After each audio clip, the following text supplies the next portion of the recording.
नमस्कार भाई दोस्तों। जहां एक तरफ है ना हमारे नेता नाम लेते समय भी डरते हैं कि भाई फलाने ने सिखों पर अत्याचार किया, ढिमकाने पार्टी ने किया, वहीं पर कनाडा की मंत्री खड़ी होकर संसद के अंदर बकायदा नाम लेके बोल देती है कि अब जरूरी हो गया है।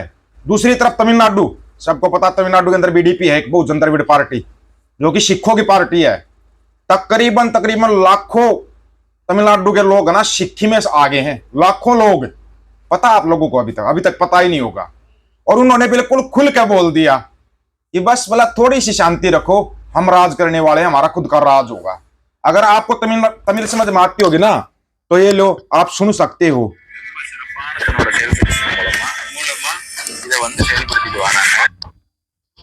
இப்ப அவர் மாரி செல்வராஜ் சார்ந்து இருக்கிற அந்த சமூகத்துல மாரி செல்வராஜுக்கு அந்த தாக்கம் அந்த அந்த இயல்பு இருக்குல்ல, கொஞ்சம் அமைதியா இருந்தா போதும், இந்தியாவே நம்ம பிடிச்சிடலாம். பாராளுமன்றமே நம்ம கையில தான் இருக்கும். இதனால எல்லா அதாவது பிற்படுத்தப்பட்ட சாதிகளும் பாதிக்கப்படுறாங்கன்றத உணரணும், அதை வெளிப்படையா பேசணும். இப்போ அதாவது பிற்படுத்தப்பட்ட சாதிகளுக்கு ஏற்படுற பாதிப்புகளை अगर नहीं समझ में आया तो चलो आपको हिंदी में बता देते हैं इसका। पहले बस कुछ दिन शांति रखो, हमारा राज आने वाला है, ये बोल रहे इन्होंने।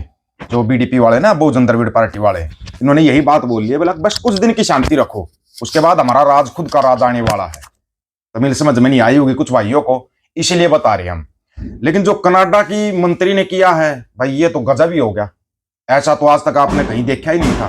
आज तक लोग कहते आए भाई नेवर फॉरगेट 1984 बोलते आए हैं लोग, लेकिन कभी नाम नहीं लेते भाई कांग्रेस ने किया था, आरएसएस भी शामिल थी, बीजेपी शामिल थी, किसी ने आज तक नाम नहीं लिया, उनका नाम नहीं लेता कोई। बाकायदा नाम लेके कनाडा की मंत्री ने बोला बोले इसलिए ना अभी पंजाब के अंदर रेफरेंडम जरूरी हो गया है, रेफरेंडम जरूरी हो गया पंजाब के अंदर। पता आप लोगों को? पता ही नहीं। पता नहीं आप लोग न्यूज कहां पे देखते हो, बस थोड़ा सा पता लग जाए। बताया था ना पंजाब में रेफरेंडम, तो पंजाब में होगा, लेकिन चीख का पता नहीं क्यों दिल्ली की लगेंगी, चीख दिल्ली मारेगी। ये बड़े कमाल की बात होगी भाई। चिक्का दिल्ली की क्यों निकलती है? जब पंजाब कुछ करता है तो चिक्का दिल्ली की क्यों निकलती है? पहले तो आपको है ना जो मंत्री साहिबा ने बोल लिया है वो सुना देते हैं, ठीक है, क्योंकि जरूरी हो गया है। गोल्डन टेम्पल के ऊपर हमला। I send my very best wishes to everyone celebrating Guru Nanak Day across our state. It is a special time for Sikhs here and around the world to come together and reaffirm your faith. And I want you to know that in my Labor government, you'll always have a friend who celebrates with you. We will always stand with our Sikh community against hate. Thank you for the generosity and kindness that you show each and every day. Have a very happy Guru Nanak Day. पता नहीं क्यों भाई चिक्का निकलनी शुरू हो गई अभी दिल्ली की, ठीक है ना। चिक्का दिल्ली क्यों मार रही है पहले तो ये बताओ हमारे को भाई। ठीक है इनका भाई, इनका काम है भाई, ये करेंगे। मैं विदेश में जाता हूँ ना तो दुनिया के इतने बड़े बड़े नेताओं को भी ये डिब्बा भर करके मखाना देता हूँ। बताओ, इसके झूठों को सुनते रहो और यहां पर बस लगे रहो। तुम्हारे को ना आज तक ये ही नहीं पता लग पाया कि ये सब हो क्या रहा है। तुम्हारे को आज तक पता नहीं लग पाया, क्योंकि जब अगर पन्नू साहब कुछ बोल देता है तो चीका दूसरे टाइप की शुरू हो जाती है, ठीक है ना। पता नहीं यार ये क्यों होता है।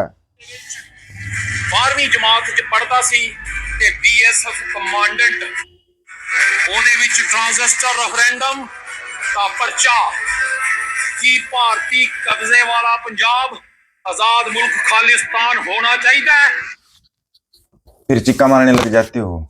वो कनाडा की जो मंत्री बोल रही थी वो ये बोल रही थी भाई, उसने बकायदा खड़ा होके कनाडा की संसद के अंदर खड़ा होके बोल रहा है। चलो आपको बता देते हैं, आपकी शायद समझ में नहीं आएगा, फिर बोलोगे भाई इंग्लिश का क्यों सुना दिया, हिंदी में ही बता दो। तो आपको हिंदी में ही बता देते हैं। उन्होंने खड़ा होके बोल रहा है कि जो कांग्रेस, बीजेपी और आरएसएस ने किया ना पंजाब के साथ, ये सरासर गलत है। अभी जरूरी है कि पंजाब को भी, सिखों को अपना एक देश चाहिए। आप बताओ ना, हिंदुओं का भी देश है, नेपाल है ना हिंदुओं का, चले जाओ नेपाल। मुस्लिमों का देश पाकिस्तान है ना। फिर हिंदू राष्ट्र तुम इसके बनाने की बात कर रहे हो, अपने इंडिया को बनाने की बात कर रहे हो तुम। हिंदू राष्ट्र चलाते रहते हो तुम। अभी क्या है, राष्ट्रपति कौन है, प्रधानमंत्री कौन है, गृह मंत्री कौन है, पता नहीं क्या आपको कौन है। या मतलब कि मुसलमान है या सिख बैठे हुए ऊपर के उस पर लेवल पर। तो सिखों को भी तो अपना राष्ट्र चाहिए ना भाई। उधर से ट्रंप साहब का जोर लगा हुआ है। ट्रंप साहब तो मान ही नहीं रहे हैं। वो तो बोल रहे हैं भाई अगर मेरा बस चले तो अमेरिका की हर एक गली के अंदर एक गुरुद्वारा साहिब बनवा दूं ताकि अमेरिका में कोई भूखा ना सोए। और ये 5 केजी अनाज में बिके हुए लोग। सुने आज वोटिंग है बिहार के अंदर। बिहार के मखाने बांट के आता है। बताओ इनके मोरनी के पिताजी 6 साल तक जेल में रहे थे आजादी की लड़ाई में, और उनके निकलने से 4-5 दिन पहले मोरनी जी का जन्म हो गया। आजादी कब मिली थी? 1947 में। मोरनी का जन्म कब का है? 1950 का। तो बताओ कौन सी आजादी की लड़ाई की जेल में था वो? कोई चोरी चकारी के केस में जेल में था वो? नहीं तो 47 में जब देश आजाद था सभी को छोड़ दिया गया था जो जेलों के अंदर थे। उसको 1950 में कैसे छोड़ा गया? मतलब चोरी चकारी के केस में जेल में होगा ना। चोरी करना तो पुरानी आदत है। कोई घर से गहने चुरा के भाग लेता है, कोई औरत को छोड़ कर भाग लेता है एक ही, लेकिन रूप अनेक है। रूप अनेक है उसके। समझ में नहीं आ रहा आज तक लोगों को कि भाई ये सब हो क्या रहा है। आपको समझना पड़ेगा हर एक बात को, तब जाकर आपकी समझ में आएगा। ये लोग जो करते हैं ना ये खुद भुगतेंगे, एक दिन भुगतेंगे। जब अकालपुर की लाठी में ना आवाज नहीं होती, लेकिन जब पड़ती है ना तो बेभाव के पड़ती है। वो ऐसी पड़ती है कि लोगों को समझ में नहीं आता। जैसे अभी कल बाबा नानक के प्रकाश पर्व के ऊपर पड़ गई लाठी है कि भाई पंजाब के अंदर रेफरेंडम होगा। अब यहाँ पे लोगों की चिक्का ये निकल रही है कि पंजाब में रेफरेंडम होगा कैसे, और लोग वोट कैसे डालेंगे। बहुत बड़ा सवाल है ये, लोग वोट कैसे डालेंगे। ना पता हो तो 1985 में पंजाब में रेफरेंडम हो चुका है। 1985 में एक रेफरेंडम होया था, रेडियो रेफरेंडम। पता है किसी को? रेडियो के जरिए रेफरेंडम होया था। वैसे रेफरेंडम पंजाब के अंदर होगा। सभी डाल सकते हैं अपनी वोट। बस आपको ये पता होना चाहिए भाई वोट कहां पे बनेगी आपकी। अपने बहुत से साथी ऐसे हैं जो जुड़े हुए हैं अपने साथ, इनकी वोटें बनी हुई है, रेफरेंडम की वोटिंग बनी हुई है। बहुत साथी जुड़े हुए हैं। तरीका आपको बता देंगे। जिस भाई को अगर तरीका नहीं पता हो ना कि वोट कैसे बनती है, वो तरीका आपको बता देंगे। क्या दिक्कत क्या उसमें? भाई अपनी वोटिंग करनी है। और हाँ, बैलेट पेपर से चुनाव होता है ना? ना ना, ईवीएम से चुनाव नहीं होता रेफरेंडम का।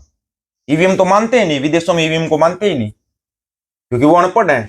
एक पढ़ा लिखा अनर्थ शास्त्री, उसको पता है ईवीएम बहुत अच्छी है। बताओ, लोगों को आज तक पता ही नहीं था। आपकी आजादी बिल्कुल आपके नजदीक है, बस थोड़ी सी शांति रखनी है। जैसे वो तमिलनाडु वाले भाई बोल रहे ना, बस कुछ दिन शांति रखो। कुछ दिन, कुछ दिनों में महीने भी आ जाते हैं, 1-2 साल भी आ जाता है। 1-2, ज्यादा नहीं। कहीं सोच रहे हो 10-20 साल, 30 साल, पता नहीं कितने साल लगने थे वैसे तो।